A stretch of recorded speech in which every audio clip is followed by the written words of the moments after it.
સુરત શહેર જિલ્લા ફેર price shop and kerosene વિક્રેતા એસોસિએશન દ્વારા કલેક્ટર શ્રી સુરતને આવેદનપત્ર આપી તેઓના વર્ષોથી વણુકેલા પ્રશ્નોનું વહેલી તકે નિવારણ લાવવા માંગ કરાઈ છે। સુરત શહેર જિલ્લા ફેર પ્રાઇસ શોપ એન્ડ કેરોસીન વિક્રેતા એસોસિએશન દ્વારા ગુજરાત રાજ્ય ફેર પ્રાઇસ શોપ એસોસિએશનના પ્રમુખ મહિપતસિંહ ગોહિલ તથા પ્રહલાદ મોદી સહિતનાઓએ નેજા હેઠળ આપેલા આવેદનપત્રમાં જણાવ્યું હતું કે ગત તારીખ 20 સપ્ટેમ્બર 2022ના રોજ લેખિતમાં અગાઉના વર્ષોથી વણુકેલા પ્રશ્નો ન ઉકેલાતા તથા કમિશનમાં વધારો કરી આપવા, તોલાટ તથા કોમ્પ્યુટર ઓપરેટરને આપવા સહિત ઓછા રેશન કાર્ડ વચ્ચે ઘણું જ ઓછું કમિશનવાળા પરવાનેદારોને ફિક્સ કમિશન આપવા સહિતના પ્રશ્નો સહિતના રજૂઆતોના મુદ્દા અંગે રજૂઆત કરાવવા છતાં તેની માંગ સ્વીકારવામાં ન આવતા આ ચોક્કસ મુદત સુધી વિતરણ વ્યવસ્થાની અલગ રહેવા માટે મુખ્યમંત્રીને મળી આગામી 2 ઓક્ટોબરથી હડતાલ પર જવાની ચીમકી ઉચ્ચારી છે। તેમાં સુરત શહેરના વિક્રેતાઓ પણ જોડાશે તેમ જણાવ્યું છે।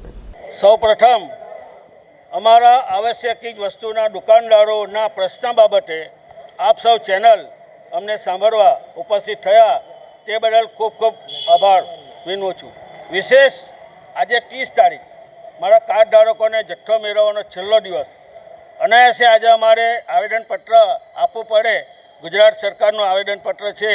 અમારા સ્ટેટ યુનિયનના પ્રતિનિધિઓ આજથી 15 દિવસ પહેલાં આવેદનપત્ર પાઠવેલ છે, જેના અનુસંધાનમાં અમે ટેકો જાહેર કરીએ છીએ। અમારી આજની 30 તારીખ હોવાથી મારા મિત્રોએ મારી પરવાનગી લઈને 3 વાગે આવવાની વાત કરી, પરંતુ એમની ગાજરીમાં મેં સૌને જે ટાઈમ આપેલો તે મુજબ હું મારું નિવેદન અત્રે આપું છું। ગોડાઉન ઉપર માફિયા રાજ ચાલે સાહેબ, કોને ક્યારે માલ મળશે કોઈ ગેરંટી નહીં, કોઈ સાંભળવા તૈયાર નથી। છેલ્લા 1 વર્ષથી તદ્દન વિતરણ વ્યવસ્થા ખોરવાઈ ગયેલી છે।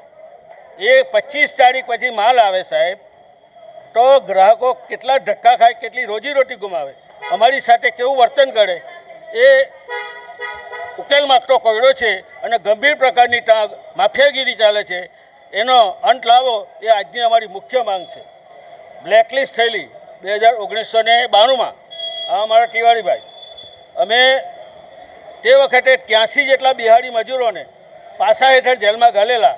તે વખતના કલેક્ટરશ્રીએ અમને ખૂબ જ અભિનંદન સાથે આ વ્યવસ્થા સંભાળી લેવા આહવાન કરેલું અને અમે 1.5 વર્ષ સુધી સરકારશ્રીના બંધારણ પ્રમાણે કાર્યરત રહીને આખા સુરત શહેરને વિતરણ વ્યવસ્થા પૂરી પાડેલી અને જે તે વખતના કલેક્ટર સાહેબોએ અમને સન્માનપત્ર આપેલ એવી વ્યવસ્થા ગોઠવાય એ મારા સમયની માંગ છે।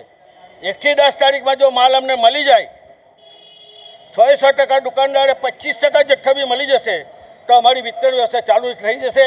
ભલે આખા રાજ્યમાં હડતાલ ચાલુ રહી, મારા સુરતના ગ્રાહકો, મારા પરિવારનું ગુજરાન કરતા મારા ગ્રાહકોના એમાં અમારે કોઈ હડતાલને જડતાપૂર્વક વળગી રહેવાના નથી। પછી ભલે ફરીથી અમારે એલાન જાહેર કરવું પડે, પરંતુ હાલમાં તહેવારોને અનુલક્ષીને અમારા ગ્રાહકોને નુકસાન નહીં થાય, અમારો જથ્થો આવી જાય એટલે અમે ચાલુ કરવાની ગેરંટી આપીએ છીએ। ત્રીજો, 1 કિલો ઘટ સાહેબ ગોડાઉન પરથી ઓછું આવે, અમને મળતી જ હતી વર્ષોથી, એ અમારો મુખ્ય પ્રશ્ન છે સરકાર સામે। એ ઘટ મંજૂર કરવા માટે અમે 3 વર્ષથી લડીએ છીએ, એનો ઉકેલ આવે। માણસ મરી જાય સાહેબ, ગુજરી જાય, અકાળ અવસાન થાય, બીજે દાડે દુકાન બંધ થઈ જાય, એના કુટુંબીજનોને જ્યાં સુધી વારસાઈ થાય ત્યાં સુધી એનો પરવાનો ચાલુ રહે એ અમારી આખા રાજ્યની બીજા નંબરની માંગણી છે। સુરત શહેર જિલ્લા ફેર પ્રાઇસ શોપ એન્ડ કેરોસીન વિક્રેતા એસોસિએશન દ્વારા પોતાના પ્રશ્નોના નિરાકરણ લાવવા સરકારને યોગ્ય રિપોર્ટ કરવા તથા સ્થાનિક સુરત શહેર જિલ્લાના પ્રશ્નોના નિરાકરણમાં પણ તત્પરતા દાખવી મદદરૂપ થવા અપીલ કરી છે। અઝર કુર્સી સાથે હર્ષદ સેઠા।